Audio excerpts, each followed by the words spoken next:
What up, everybody? It's BBKDRAGOON. Today we've got a lot to talk about. Going to run through the Warlock changes as well as some of the big PvP changes that were discussed. All of the April update info is here. The streams are done. We don't have patch notes just yet, but it's time to get set for another romp with Destiny.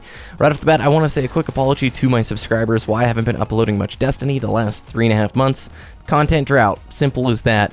I didn't want to continually just make videos over the last few months of me talking about what I want to see from Destiny, because it gets old. I think that for most of us, we could safely say this content drought has been pretty long and dry and difficult. You know, frankly, this content drought really bugged me more than last, but I do want to just apologize to you guys, the subscribers. I should have told you up front back in January, hey, I don't want to really burn myself out by making a bunch of content during content drought.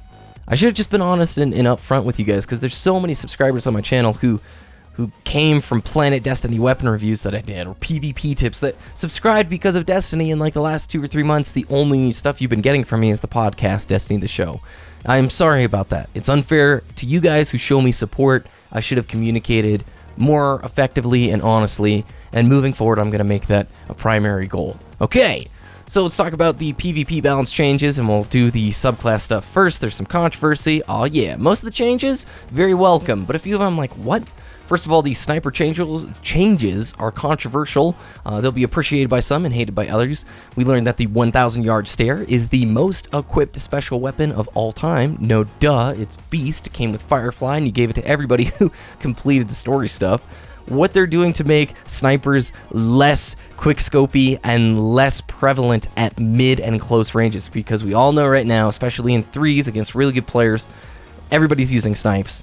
And it's very, there's more people using snipes than any of the other secondary weapon stuff.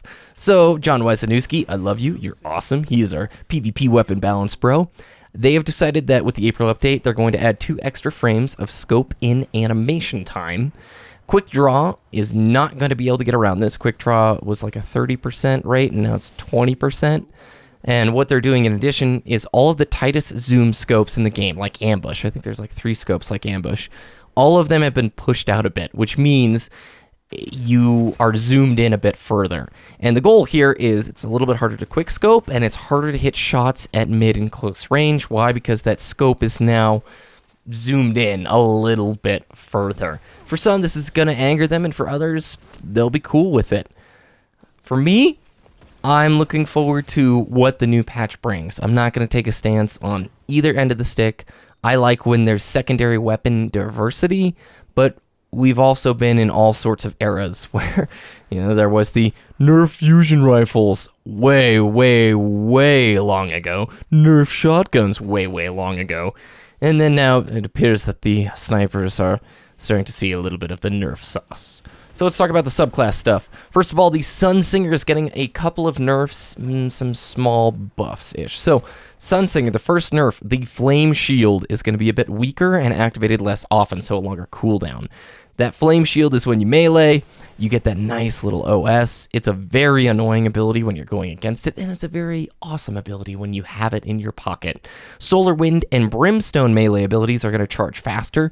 Brimstone is the melee ability where if you melee somebody and it's a killing blow, the dude will blow up and do AoE damage around him. Solar Wind does a knockback. Solar Wind is kind of a joke. It's just not really useful hardly anywhere other than trolling. Brimstone is going to be useful, I think, especially in 6v6 game types, if you can get multiple people around the dude you're melee killing. Could be nice. It's not as good as Flame Shield, and we all know that. That's why Brimstone and Solar Wind just don't get used that often. The other nerf that's happening to the Sunsinger class is the Radiance time while using Fireborn. That's the self-res. Your actual time in Radiance, the super form, is reduced. Radiant skin goes unchanged.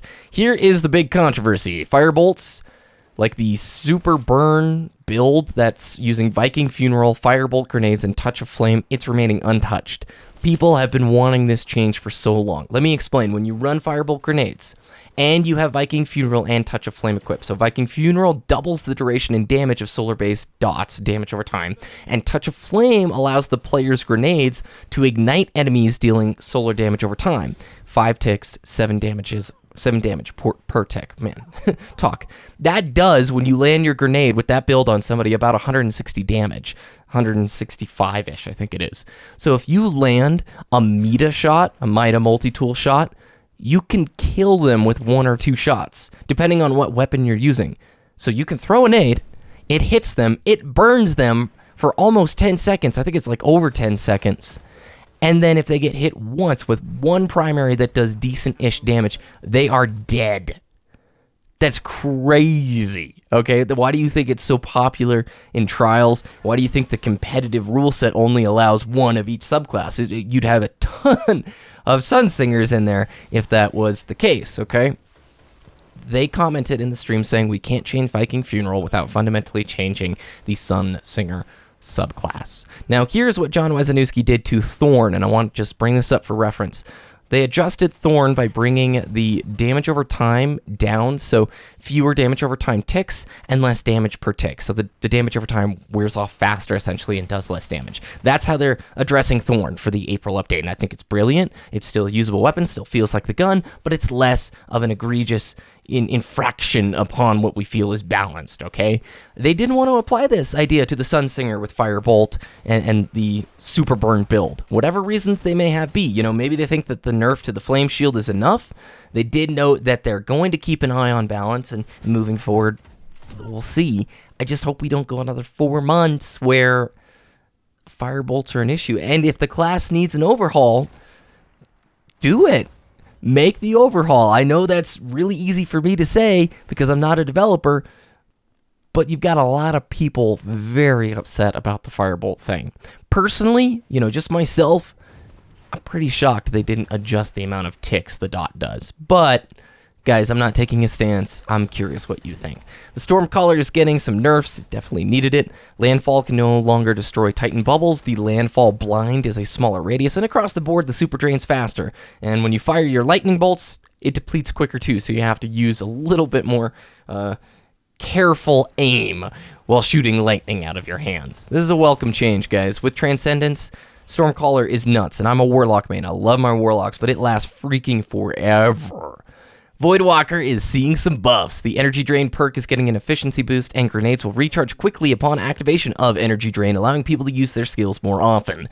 That means the Soul Rip builds will return. My Obsidian Bomber build, it was one of the first videos I think I made for Planet Destiny a long time ago. It's going to be back in action. This is, I love Voidwalking. You know, I love Nova Bombing.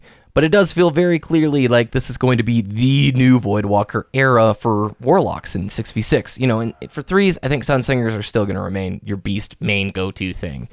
I know there's plenty of community members and PvPers who are still pretty upset about the Firebolt stuff, especially since Brimstone got a bit of a buff, too. The last thing I'll say here is special ammo is going to spawn later into the match. Players now are going to spawn with ammo, just like a long time ago, right? But the first special crates aren't going to arrive until 3 minutes into the match, and then 2 minutes thereafter. They fixed the sidearm and exotic special ammo exploit, where you'd use those to try and farm ammo for a different gun. You basically let the exotic build up, switch to a different weapon. That doesn't work anymore. It's fixed.